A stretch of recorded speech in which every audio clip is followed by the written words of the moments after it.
Il est bientôt 11h30 sur Europe 1. C'est l'heure du journal de la santé avec Guillaume Janton. Et à la une ce matin, le premier vaccin contre le paludisme va être autorisé. La cryothérapie permettrait de soulager de nombreuses douleurs. Et enfin, rire au travail serait un anti-stress très efficace. Ah bah on n'est pas très stressé alors, parce que nous on se marre beaucoup ici. On commence avec le premier vaccin contre le paludisme qui va bientôt être autorisé. Ce vaccin s'appelle le Mosquirix. Il a été développé par les laboratoires GSK et il a reçu un avis scientifique favorable du comité des produits de santé de l'Agence européenne des médicaments.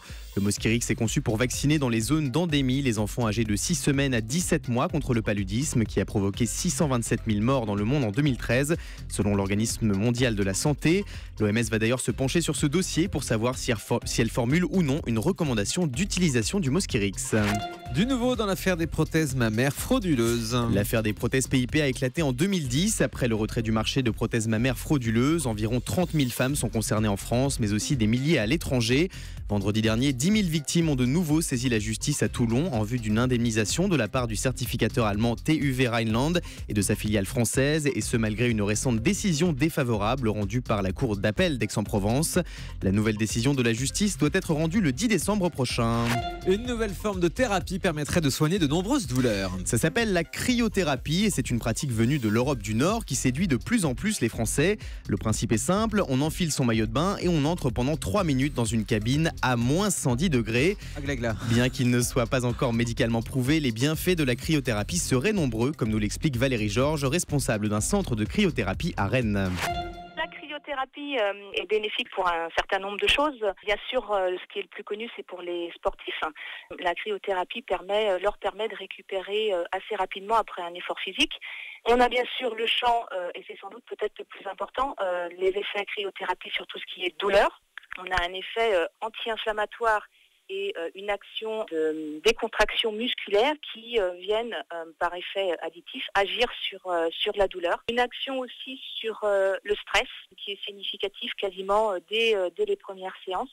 On a aussi une action sur la minceur. En tout cas, nous, on l'observe ici au niveau du centre. On dit que la cryothérapie permet de perdre entre 500 et 800 calories à chaque séance. Donc 500 et 800 calories en 3 minutes.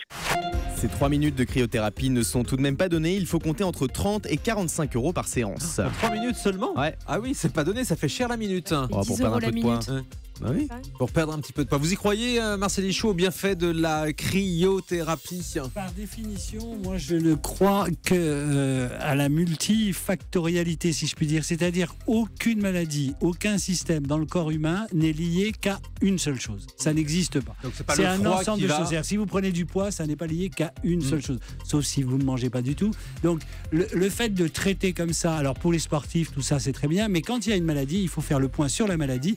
Et vous savez, dans notre métier, encore, je répète des choses essentielles, il faut faire des diagnostics, c'est-à-dire non pas se contenter du symptôme, mais essayer de voir pourquoi vous l'avez, et à un symptôme précis correspondent 10, 15, 20 diagnostics, et c'est l'utilité du médecin, sinon il n'aurait aucune utilité, il suffirait d'aller dans un supermarché ou d'une pharmacie, puis de voir les symptômes et de prendre le médicament qui convient. Mais en plus, est-ce qu'on ressent à moins 110 degrés Sabrina, vous avez une idée, non ?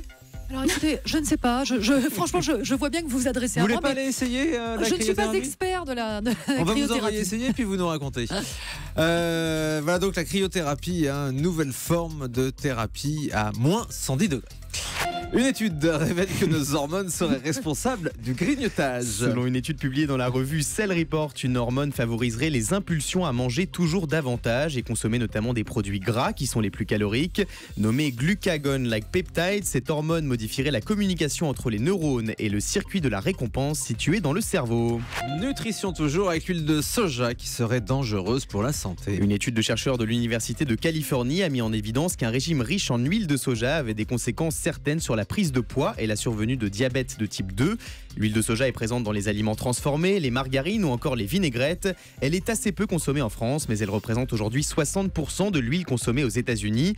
Cette étude révèle également que l'huile de noix de coco serait plus bénéfique pour la santé. Elle aurait notamment pour vertu de faire baisser le taux de graisse dans le sang.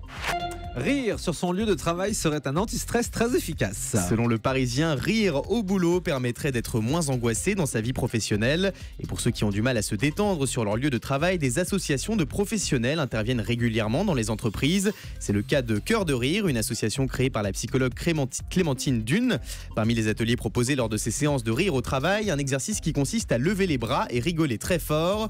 Par ailleurs, de nombreuses études scientifiques ont prouvé les bienfaits du rire pour combattre l'anxiété, puisqu'il permettrait d'évacuer l'adrénaline, l'une des hormones dites du stress. C'est vrai, hein, ça, Sabrina Philippe. Oui, non, mais ça c'est très sérieux. Et d'ailleurs, on sait très bien qu'il y a des associations aussi dans les hôpitaux, le Rire Médecin, par exemple, qui permet aux enfants aussi d'évacuer leur stress lorsqu'ils sont hospitalisés. Ça fait beaucoup de bien aux enfants, effectivement. On termine avec les chiffres du jour. 1%, c'est le pourcentage supplémentaire de notre poids qu'on pourrait perdre au bout de 2 ans si on se pèse tous les jours dans le cadre d'un régime. C'est ce que révèle une étude américaine. Monter sur la balance au quotidien serait donc une astuce efficace pour maigrir, en plus bien évidemment de surveiller son alimentation. Ah oui.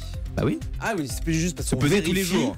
Oui, mais du coup, on voit son poids et donc ça déclenche une réaction dans l'alimentation. Et On puis se ça- dit, là, il faut que je fasse quelque chose. Absolument, mais ça permet de surveiller son poids au quotidien, parce qu'il y a beaucoup de gens qui ne se pèsent pas tous les jours quand ils font un Ah, et régime. donc quand on ne se pèse pas, on a tendance à grossir. C'est Voilà. ce que vous nous dites. Je vais me peser tous les jours, moi. Voilà, on va faire ça. Voilà. Et ben vous nous donnez chaque jour, hein, on va Tous faire les jours, votre lors courbe, de hein, points réguliers. petit Ouais, Guillaume, très bien. j'entends. Chaque heure. Merci beaucoup Guillaume, Merci. le journal de la santé.